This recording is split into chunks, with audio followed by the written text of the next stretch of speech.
Statistics, Watchdog has hit out at London Mayor Sadiq Khan over claims that 90% of cars in outer London complied with Ulez standards. Now, this comes after it was found that the figures he used were not supported by the data that was available at the time, following a complaint made by a member of the public. And that is as research conducted by Imperial College London found that there is no clear proof that these zones reduce the rates of respiratory conditions such as asthma and other lung diseases. Surprise, surprise. Well, joining me now is the co-founder of Open for All Together Declaration, the senior meteorologist Jim Dale as well. So Alan Miller. Sorry, I don't know why it's not saying that. Alan Miller, we'll start with you. Alan, what's your thoughts on this? So we've found data that doesn't seem to prove anything, really, that these particular zones are necessary.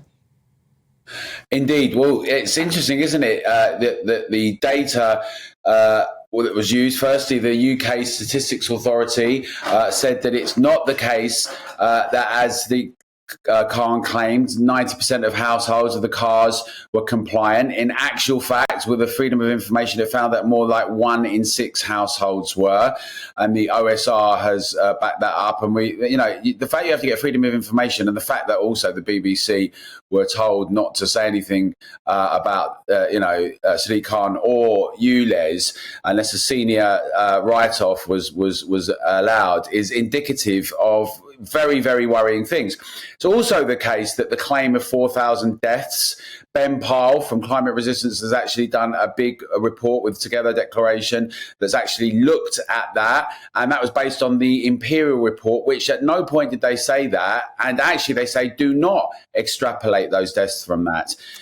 Then Keir Starmer went on to say that you could get lung cancer from it as well, but I'm not sure how paying £12.50 will prevent you from doing that. So all round, you've got a situation where people are playing fast and loose in some instances with the statistics, and in others, they're basically, we have to say it what it is, lying about things to attempt to legitimise what effectively is going to be more surveillance, more restriction, more charges that are really going to damage ordinary drivers and businesses both inside and outside London. Well, Alan, I mean, first of all, the BBC stuff, is that actually proven? Is it written anywhere that they actually did that? Because yes, it's been across all of the press. Okay. It's been across all of the press. Emails went out and they were shown, and it was basically a whistleblowing situation which was sent, and that was sent out actually to Howard Cox from Fair Fuel. It was published in a number of newspapers, and I think it's very concerning. Well, let's come to Jim Dale then. Jim, it doesn't appear that the whole Ulez situation is backed by any real data whatsoever.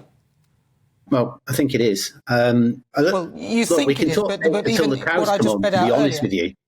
Data, statistics, studies, they come up with different things at different times. But look, if we keep it nice and simple, ask your audience there. You've got several million people looking into your programme. Hands up, who wants to live in a polluted city or an overpolluted city or town? See how many hands go up. There'll be none. So what's Ulez all about? It's about reducing the pollutants in the air from vehicles, from highly polluting vehicles, and that's what the simple sort of trick here is to get rid of that and to reduce what the World Health Organization say in the UK, 20 to 30,000 people die of pollution-associated diseases in one form or another. 10,000 in London. So this is not rocket science in any shape or form. And Sadiq Khan, who's been elected by a massive majority to carry these things out, he's got the mandate to do this. This is what he's doing. This is what he's trying to do. I can't think of an alternative reason why he would. Well, he hasn't really, because nobody really voted in support of it, actually. Most people voted against it, but he still is going ahead with it anyway. And as regards some of the things that you said, I don't think there is any real evidence. Alan, is there any real evidence that these zones help at all? If you look at the last 40 years and the last 10 years, the actual particles and the air has got absolutely in every measure unequivocally better. We also know the way to make people live longer and better lives is to have better housing, better incomes and better provision of services. That is what the Mayor of London should be dealing with. But they're obviously more difficult and he hasn't got his arms around them. It's much more easier to have a cash grab, to have ANPR cameras that you buy before you even do the consultation. Then you ignore the majority that say we don't want it in the consultation. And by the way, he never had a mandate for Ulez expansion. He actually said he wasn't going to do it. So it's very, very different to a discussion about inner London and Ulez.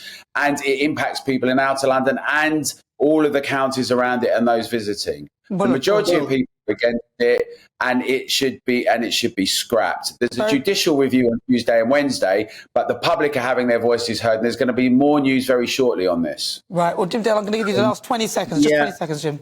Yeah, when you say the majority of people are against it, we've got a mayoral election coming up in a year or so's time. We've got the Uxbridge election coming up. Let's see how the Reform Party do, because the Reform Party are the ones that are pushing this left, right and centre. Everybody else is on side. As I said in the first place, put your hand up if you want a more or less polluted city. Those that oppose Ulez tend to be the same people who oppose smoking in restaurants, etc. So it's the same tack, and it's coming like it or not. Well, there's no evidence that it actually does what it's meant to do on the tin there. That's the problem with it. Alan Miller, thank you.